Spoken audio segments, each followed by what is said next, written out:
John, just as we continue talking, I think we've got some footage. We'll show it just in the corner of the screen of the vigil that's happening in Sydney for Charlie Kirk right now. But what do we know about the assassination attempt and the alleged assassin? Can you fill us in on the latest developments there? Well, his rifle that was used in the assassination was found in a group of trees near the university, wrapped in a towel. There were 3 unspent cartridges in there. Each of them had messages engraved in them.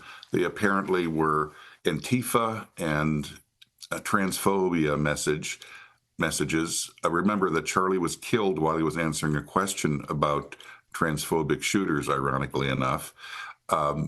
I think that we don't want to over-politicize this event. However, we have been told for years there is no Antifa. It's just an anti-fascist tendency. There's no organized group.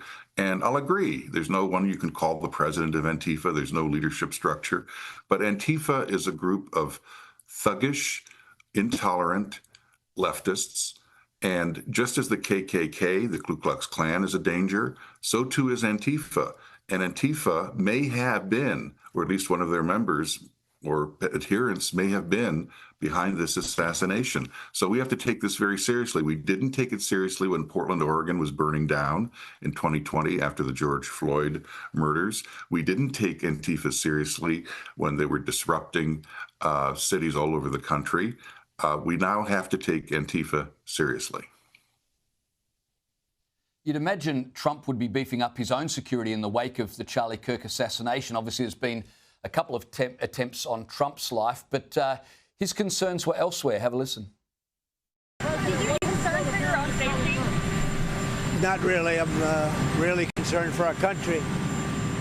We have a great country. We have a radical left group of lunatics out there, just absolute lunatics, and we're going to get that problem solved. I'm only concerned for the country. So there you've got President Trump saying his primary concern is not about himself, it's about the country, which begs the question, John, how will America react to this? Where do you see the country going? Because it feels like something's different about this particular tragedy, and this is a real fork in the road for the United States. Well, we've had people killed, and we've certainly had incidents of violence, but this is a major political assassination of a major figure. One of the definitions of a country that has reached a point of poisonous polarization is when political assassination turns up. It's what we think of when we think of Latin American countries. It's what we think of when we think of countries that have lost their political stability and don't have free and fair elections.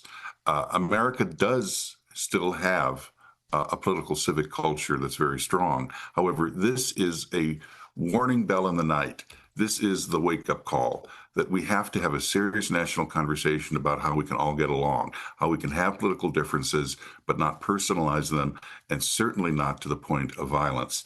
That moment is now, and I think there has to be, on the part of the entire political leadership, left and right, in America, a conversation in which everybody starts talking to their own followers and saying, this is now past the point of performance art. This is deadly serious.